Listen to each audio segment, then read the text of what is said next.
जो गोवा नोकर भरती आयोगाची जी परीक्षा आहे, जी सरकार घेते, त्या परीक्षेला कोकणीची जी सक्ती करण्यात आलेली आहे, त्या संदर्भात आमचा विषय होता. आणि आमची मागणी ही होती की मराठीतूनही परीक्षा घेण्यात यावी, अशी आमची मागणी होती. आणि त्याचबरोबर आमची दुसरी एक मागणी अशी होती की गोव्यातली जी सगळी सरकारी कार्यालये आहेत, त्या सरकारी कार्यालयाचे जे नामफलक आहेत ते मराठीतून व्हायला पाहिजे. आणि या अनुषंगाने आज आम्ही सत्तरीतले मराठीप्रेमी आणि त्याचबरोबर गोव्यातले मराठीप्रेमी आम्ही सगळ्यांनी आदरणीय श्री प्रशांत शिरोडकर, जे राजभाषा संचालक आहेत, त्यांची आम्ही भेट घेतली. आणि त्या भेटीनंतर त्यांनी आम्हाला सकारात्मक प्रतिसाद दिला. आणि प्रतिसाद दिल्यानंतर त्यांनी सांगितलं की राजभाषा संचालनालय जे आहे ते मराठीतून नामफलक लावण्यासाठी प्रयत्न करत आहेत आणि त्यांनी प्रयत्न केलेला आहे. आणि त्याचा जो कॉम्प्लायन्स रिपोर्ट आहे तो पण त्यांनी आम्हाला दाखवला. आम्ही त्यांच्याकडे मागणी केली की आम्ही जे त्यांना निवेदन दिलेले आहे ते आमचं निवेदन आहे ते गोवा सरकारी नोकर भरती आयोग आहे त्या आयोगापर्यंत ते पोचवावं. त्यांनी आम्हाला हे पण आश्वासन दिलं की आमचं निवेदन ते त्यांच्यापर्यंत पोचवणार आहे. आणि आम्ही त्यांना ही गोष्ट सांगितली प्रकर्षाने की सरकारी खात्यामध्ये जे अर्ज असतात ते केवळ इंग्रजीतून केवळ कोकणीतून असता कामा नये, तर त्याचबरोबर ते मराठीतून देखील असले पाहिजे. अर्ज म्हणजे उदाहरणार्थ कृषी खात्यातील समजा अर्ज असतील तर कृषी खात्यामध्ये एखादा कोकणीमधून अर्ज असेल तर त्याबरोबर मराठीतून अर्ज असणे आवश्यक आहे. हे आम्ही त्यांना पटवून दिले.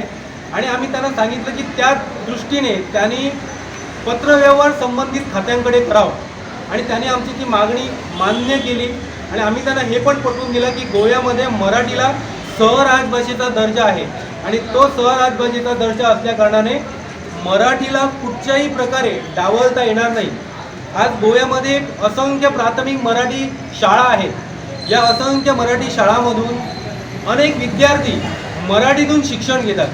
आणि जे अनेक विद्यार्थी मराठीतून शिक्षण घेतात आणि ते जेव्हा सरकारी नोकर भरती आयोगाच्या परीक्षेला बसतील तेव्हा त्यांचं काय, हा एक मुद्दा आहे. दुसरा मुद्दा असा आहे, सरकारी नोकर भरती आयोगाची जी परीक्षा आहे त्या परीक्षेला 10 प्रश्न आहेत ते कोकणीमधून असणार आहेत. आणि त्या 10 प्रश्नातल्या पहिले 4 प्रश्नांना जे करेक्ट म्हणजे योग्य उत्तरं देतील त्यांनाच मग पुढे ग्राह्य धरलं जाईल, अशी एक तरतूद आहे. आणि त्याला लागून काय होणार आहे, त्याला लागून मराठी शाळा ज्या आहेत त्या मराठी शाळा बंद पडतील. या सगळ्या ज्या गोष्टी आहेत त्या आम्ही त्यांच्या निदर्शनास आणून दिल्या. कारण भाषा संचालनालय जे आहे, भाषा संचालनालयाची जबाबदारी अशी आहे की भाषा संचालनालय ही जे म्हणजे राज्याचं भाषिक धोरण ठरवतं, लक्षात ठेवा. आणि त्या अनुषंगाने आम्ही त्यांना हे केलं की तुम्ही सगळ्या सरकारी कार्यालयांना सूचित करा की जे काही नामफलक आहेत ते नामफलक मराठीतून व्हायला. आणि त्यांनी एक सांगतो, त्यांनी आम्हाला चांगला प्रतिसाद दिला, आम्हाला त्यांनी सुंदर प्रतिसाद दिला. आणि मी याच्यानंतर आमचे आणि कोण जे बोलणार आहेत त्यांना विनंती करतो की त्यांनी बोलावं. बोला तुम्ही.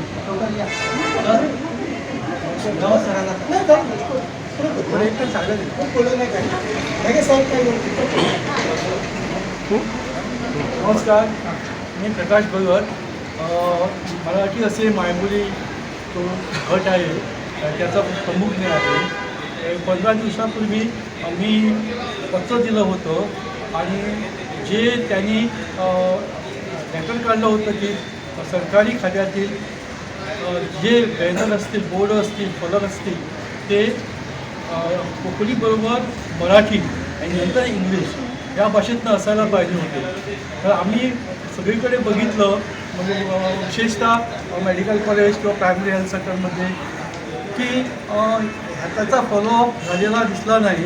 म्हणून आम्ही मायबोली गटातर्फे सरकारला पत्र दिलं, संचालकांना इथं राजभाषा संचालकांना, की याची दुरुस्ती लगेच करण्यात यावी.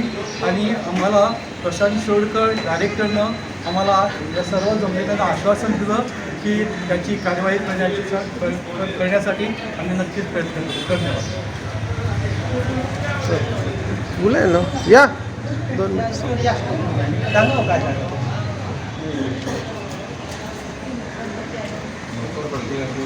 नोकर भरतीचा जो विषय आहे त्यासाठी त्यांनी कोकणी हीच सक्तीची अशी म्हटलं.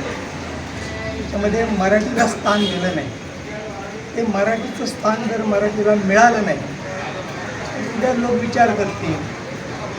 नोकरी मिळवण्यासाठी जर इंग्लिश आणि कोकणी यात जर भाषा चालतील तर मग मराठी कशाला शिकू, आणि मग त्याचा परिणाम खूप दूरगामी परिणाम मराठीवर होऊ शकेल. म्हणून आम्हाला असं वाटतंय की नोकर भरतीच्या वेळीसुद्धा जी काही परीक्षा का तोंडी लेखी जी काही असेल त्यावेळी मराठीला तिचं स्थान मिळावं यासाठी आज आम्ही ते निवेदन केलं. आणखीन एक महत्त्वाचा मुद्दा मी इथे नमूद करू इच्छितो की काही जण असं म्हणतात की मराठीला नोकरीमध्ये समावेश केलं की महाराष्ट्राचे लोक येतील. हा मुद्दा पूर्णपणे चुकीचा आहे. तो मी तुम्हाला अशासाठी सांगतो, जेव्हा जेव्हा भरती गोव्यामध्ये होते तेव्हा प्रत्येक उमेदवाराकडून डोमिसाईल सर्टिफिकेट घेतलं जातं. म्हणजे इथला रहिवासी दाखला घेतला जातो आणि रहिवासी दाखला नोकर भरतीसाठी कंपल्सरी आहे. म्हणजे रहिवासी दाखल्यावरून जे गोव्यात राहतात, जे गोव्यातले कायम निवासी आहेत त्यांना सहज नोकरी मिळते. आणि त्यामुळे तो जो काही लोक मुद्दामून जो प्रसार करतात तो प्रसार पूर्णपणे चुकीचा आहे, लक्षात ठेवा.